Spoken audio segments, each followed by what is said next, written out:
मेरे संपर्क में एक युवा, उसे कैंसर डिटेक्ट हो गया, बड़ा उद्यमी, और एक दिन आकर के मुझसे कहा कि महाराज जी, जब से बीमारी डिटेक्ट हुई मुझे बहुत परेशानी होने लगी, रात की नींद चली गई, चिंता आती है, डर होता है कहीं मुझे कुछ हो गया तो क्या होगा। मैंने उसे समझाया कि पहले तुम जानो कि तुम हो कौन और तुझे हो क्या सकता है, और तुम्हारा है कौन उसे जानो तो तुम्हारे साथ डर खत्म हो जाएगा, चिंता खत्म हो जाएगी। तुम्हें डर मरने का लगता है ना, किस बात का डर? हमारा डर मरने का लगता और चिंता मेरे पीछे वालों की होती, यही तो है सबको। बोलो, कहीं मैं मर न जाऊं, और मैं मर गया तो मेरे बाद वालों का क्या होगा। मैंने उससे समझाया, मैंने कहा भैया तुम जिसको मरने की बात करते हो, जो तुम हो तो मर नहीं सकते। जब तुम्हारा जन्म ही नहीं हुआ तो तुम्हारा मरण कैसे? ये शरीर का जन्म है तो शरीर का मरण है, और ऐसे अनंत शरीर हमने, तुमने, सबने अनंतों बार धारण किए हैं और छोड़े हैं। उस हिसाब से यदि विचार किया जाए तो अनंत जन्म और अनंत मरण हो चुका। ये सब परिवर्तन ऊपर के चोले का है, भीतर के तत्व का नहीं। इसे समझने की कोशिश करो।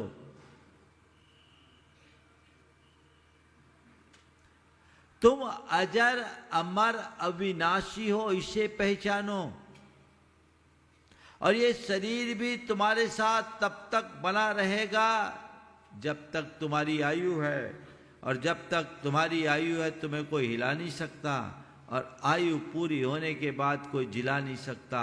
तुमने अपने आप को देह रूप मान रखा है, तुमने अपने आप को अपने घर परिवार से जोड़ रखा है। तुम्हें लगता है कि आज मेरे कोई पिता है, आज मेरी कोई पत्नी, आज मेरा कोई परिवार है, आज मेरे कोई बच्चे हैं। ये सब तो बाहर की संयोग है। संयोग को संयोग के रूप में देखो, असल में तो केवल तुम हो तुम्हारे, और तुम्हारा भी और कुछ नहीं। जानने देखने रूप जो तुम्हारा स्वभाव है वही तुम हो, बाकी और कुछ नहीं। उसे पहचानो, उसकी तरफ दृष्टि रखो। नमे मृत्यु को तो भीति की बात को अपनाओ, और तुम मर नहीं सकते। तुम्हारा मरण कभी होगा ही नहीं, केवल देह का परिवर्तन होगा, और देह परिवर्तन को कोई रोक नहीं सकता। मन का ये डर हटाओ, और पीछे वालों की चिंता भी मत करो। तुम किसकी चिंता करते हो? आज तुम उनके लिए कर रहे हो, ये तुम्हारा भ्रम है। सबका निमित्त नैमित्तिक संबंध है। जिसका जैसा पुण्य पाप होता है जीवन में, उन सब के लिए वैसा हो जाता है। जो कल देगा वो कल की व्यवस्था देगा। चींटी को कण और हाथी को मण मिल ही जाता है। किसके लिए परेशान? अपने स्वरूप की तरफ दृष्टि रहेगी तो न डर होगा न चिंता।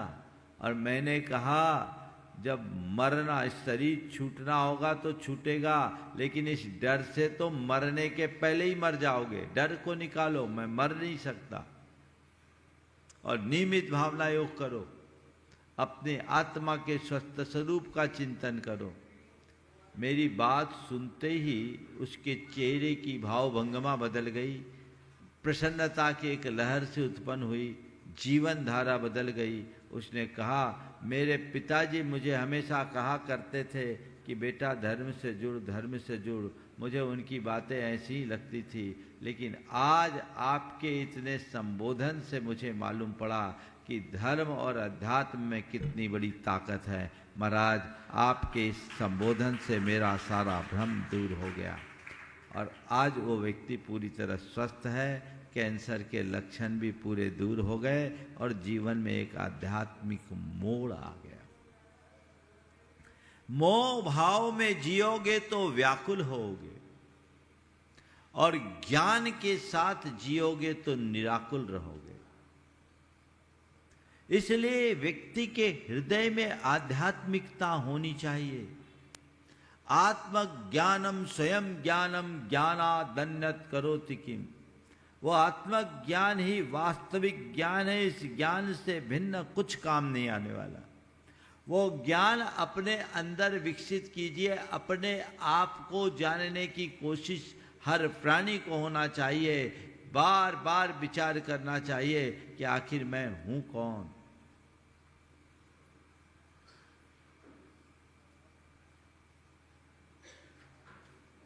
ये कोशिश करे, अपने आप को देखे।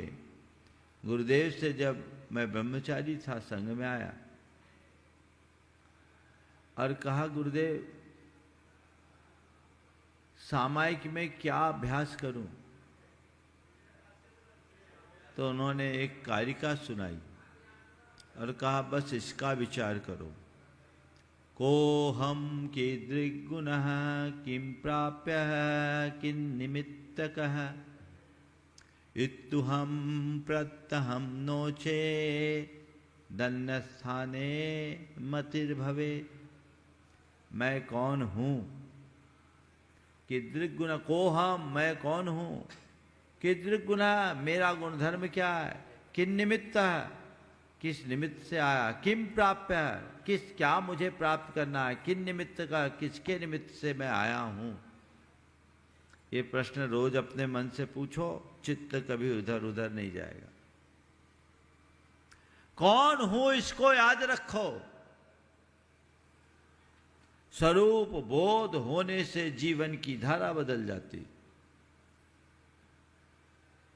कुछ भी हो जाओ, समझ में आए ये ऊपर का चोला असली तो कुछ और है, तो कोई फर्क पड़ेगा? आप लोग पिक्चर देखते हो, नाटक देखते हो। नाटक में क्या होता, कई एक्टर होते हैं और एक्टर अलग अलग तरीके का रोल निभाते हैं। पर मैं आपसे पूछता हूँ, एक्टर जो रोल करता है उसे रोल मानता है या रियल मानता है? हाँ, रोल मानता है। उसे कोई फर्क पड़ता? कभी कभी ऐसा भी होता है कि कोई एक्टर एकदम भिखारी का रोल करे और ऐसा रोल हृदय द्रावक, सामने वाला देखकर आंसू बहाने लगे कि ये अभिनेता भिखारी बन गया, सब कुछ नष्ट भ्रष्ट हो गया, और भिखारी ऐसा भिखारी कि असली भिखारी फेल हो जाए।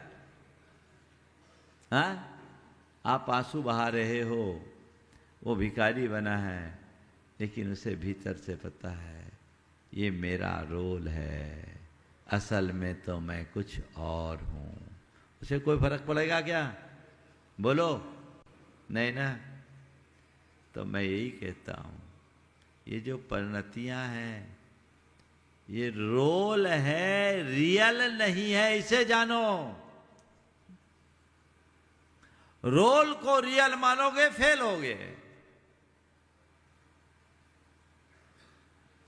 ये जितनी भी अवस्थाएं हैं संसार की, ये बाहर की परिणतियां कर्म से नियंत्रित और संचालित है।